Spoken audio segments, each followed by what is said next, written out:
Today's lecture series is being presented with Mr. Peter Stenhouse, who is a volunteer here at Pearson Air Museum. Peter has been volunteering with us for just over a year, and he is an incredible individual, as I hope you'll see today. He was born in 1932 in London, England. So as a child, he was a direct witness to the Battle of Britain over London and the subsequent Blitz on London. He has incredible memories, and it is wonderful to just spend time with him and let him tell stories. I've been encouraging him to write an autobiography and entitle it Hell, I Was There, because that seems to be his most common response when you ask him about historic events. He actually served in the Royal Navy from 1948 to 1962.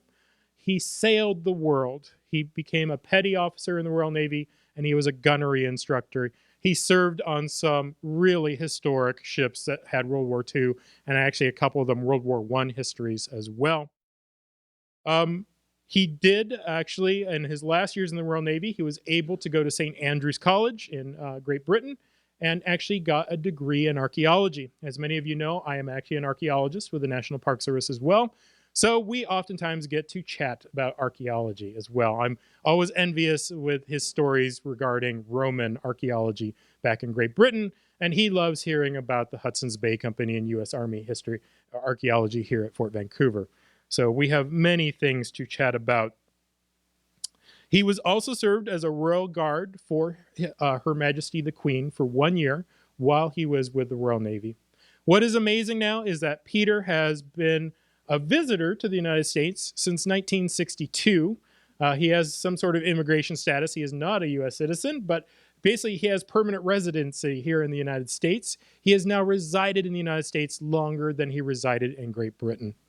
So I hope you will enjoy his presentation today, and let me go retrieve him real quick.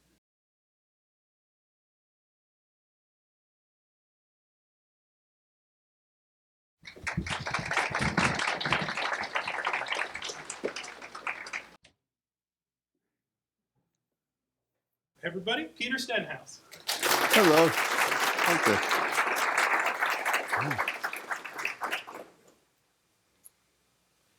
Okay. Okay. Okay. Okay. So my name is Peter, and thank you for coming. I know it's a kind of not a too pleasant day to travel around in, but that's what we're stuck with. But basically, of course, I'm going to reminisce with you for a short time on what it was like to grow up in London, in the UK, during the Second World War. On the 3rd of September 1939, I basically was 7.5 years old, and on the 3rd of September, I remember listening to Mr. Chamberlain, who was the Prime Minister at the time, along with the rest of my family, and a little after 11 o'clock, he turned around and said, "It is now past 11 o'clock, and we haven't heard from the German government, and now we are at a state of war with Germany." And the first thing that happened after that, my mother gave me half a crown, which was equivalent to around about 50 odd cents, to run down to the local store and buy paper tape, sticky tape. So I went down there, came back, and we spent the best part of the rest of the day sticking with, sticky tape with a damp sponge, putting them all over the windows, basically to stop flying glass, going all over the room. And shortly after that, then, the school year was going to start. My school, Plumber School for Boys, we were evacuated from London and went to a place called Poole Harbour. That was basically a little west of Birmingham, which was a few miles kind of southwest of London. And got there, and we lived in the hotel. Basically, it was there for summer visitors, and so we probably got the hotel. I don't know, the school administration got it at a good price, but here we were there, and we really didn't do much schooling. The winter term, we spent more time looking at movies, or Hop Along Cassidy, and a few other cowboy things, and that was basically really all we did that term. I came home at Christmas 1939 to London. I lived in a place called Golders Green, and basically Christmas morning, I remember waking up and looking out of my bedroom window, and it had snowed during the night about 2 inches, and basically because of the sulfur in the atmosphere, it was a grey, black, horrible, damp mess. And I remember looking out of my window and seeing the air raid shelters up and down the people's gardens in the rear, and realised that this was Christmas and it was nothing to what we'd planned for. It was a dismal time. And I went back to school for the spring term, and we started doing some lessons. We did lots of walking and all sorts of weird and wonderful things like that. And then all of a sudden, the phony war between 1939 and 1940 all of a sudden came to an abrupt end. We had basically the eastern wall that ran along from the Swiss border up to the combination of frontier zones between Belgium and Luxembourg, and the French had spent millions and millions of their wealth in the country to build this fantastic Maginot Line.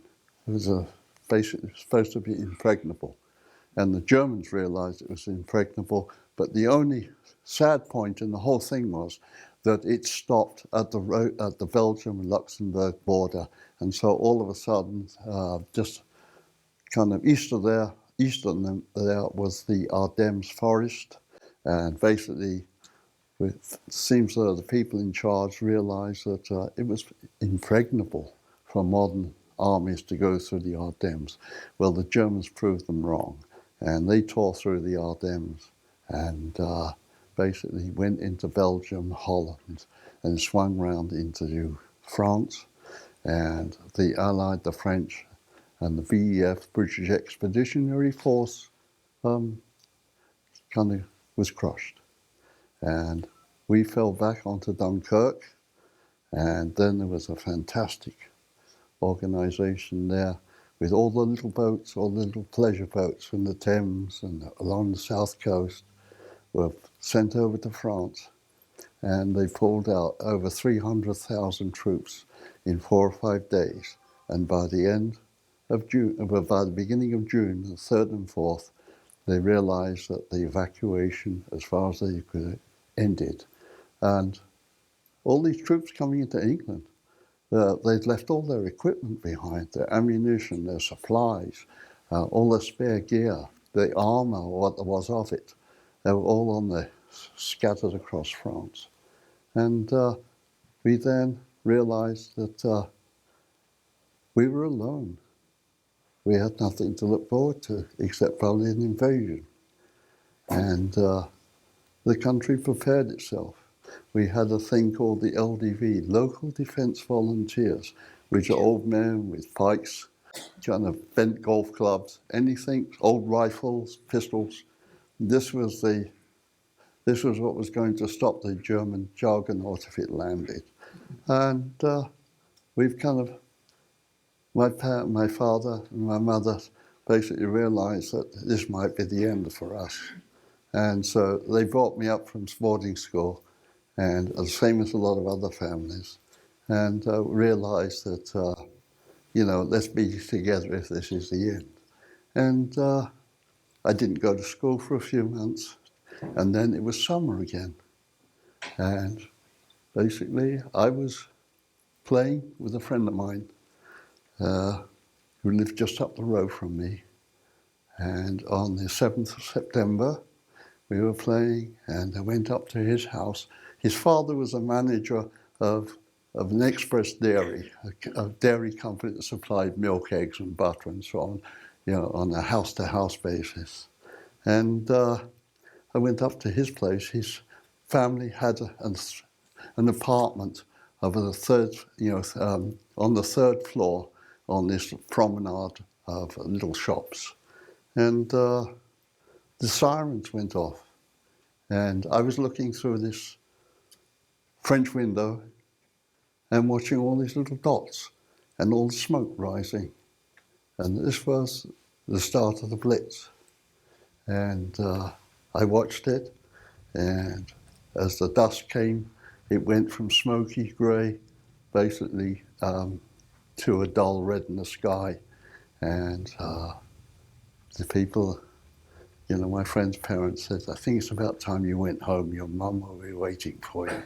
So I went home, and then a little while later, I'd just gotten to bed. The sirens went off again, and this was the start then of we had 28 days of successive day and night bombing until the weather played in our favour and we got a couple of days, you know, rest. But one of the things that really happened, the important thing, and I didn't realise until later, that the airfields and the southeast coast and the waterways, the ships were, you know, being sunk right, left and centre, all those small little coasters, and the airstrips, the airfields were just being laid waste. And on that day, before the 7th, on the 6th of September, the people in charge, Churchill, realised that we couldn't take this much longer. We were running out of defence, we were running out of aircraft, we were running out of pilots. And suddenly realised that if we have another day like we've just had, we're going to have to throw in the towel. And the next day, it's funny, but the Germans got the same question or the same answer, and they didn't bomb the airfields anymore. They came and attacked London. And Churchill, that evening, realised that we'd come to the beginning of the end. We could survive. And that's exactly what we did. And things were rather tough. You know, food was starting to be rationed.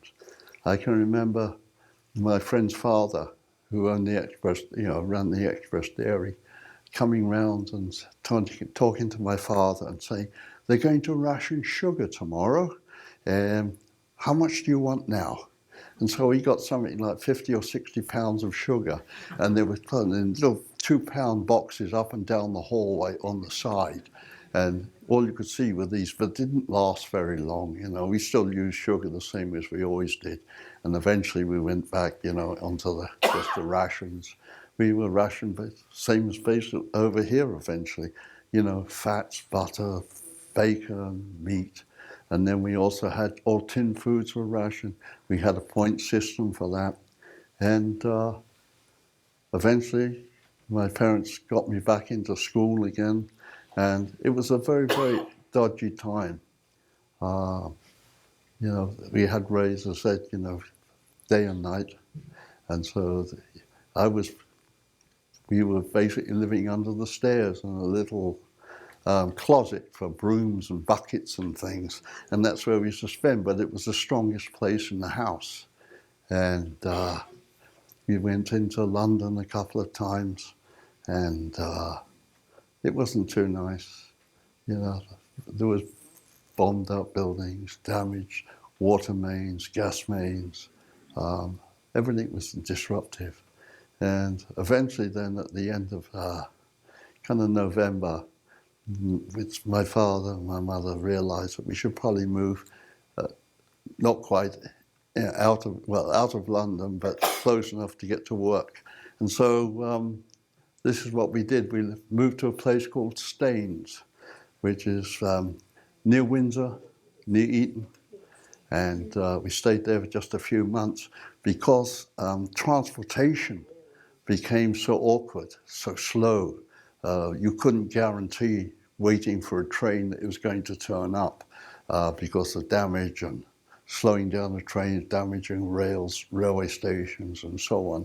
And so we had to move back into London then.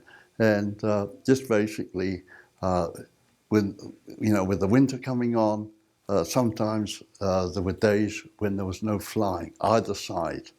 And this is the way things went.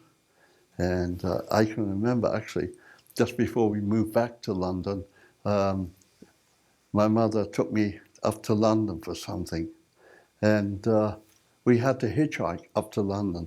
There was a place on the corner by Staines Bridge where if you wanted to lift up to London, you waited there, and if somebody was going up there, and because of the petrol rationing, that wasn't too many people, but we got a lift into London and we got a lift back out again, and that was fine. And this is basically the way we sailed through the first few, couple of years of the war. We were waiting for invasion, and one of the big things, of course, was the silence. Most towns and things used to have churches with church bells, and they would ring, even Sunday or other services, and that all stopped. The thing went then that if the invasion came, then all church bells would ring. That was the main warning to let the population know that we were being invaded. And we basically started getting all sorts of buying, I can remember a friend of mine his father was in the local defence volunteer that eventually became a thing called the Home Guard, which was mostly like a second line troops, older men, handicapped people that could still march and hold a rifle type thing, were there. And he had a P-17, I believe it's called. I think they were made by Remington. They fired a .303 round. They were kind of surplus from the First World War. I think we imported something like 1 million of these rifles. And we were buying, aircraft. The Electra was basically recommissioned as a light bomber, twin-engine light bomber. And we had lots of those. And we were basically, scouring the world for anything that we could get. And we were basically selling all our resources. And most of the government, all the official documents and everything was moved out of England and sent to Canada, to Montreal. And the king and queen, the queen now was a princess then, asked if they would like to go to Canada. And they said, no, as the people are here, we better stay with them. And they actually put up a pretty good front. Yeah. And one of the things they did was that the Queen Mum, she had a hell of a lot of respect in England.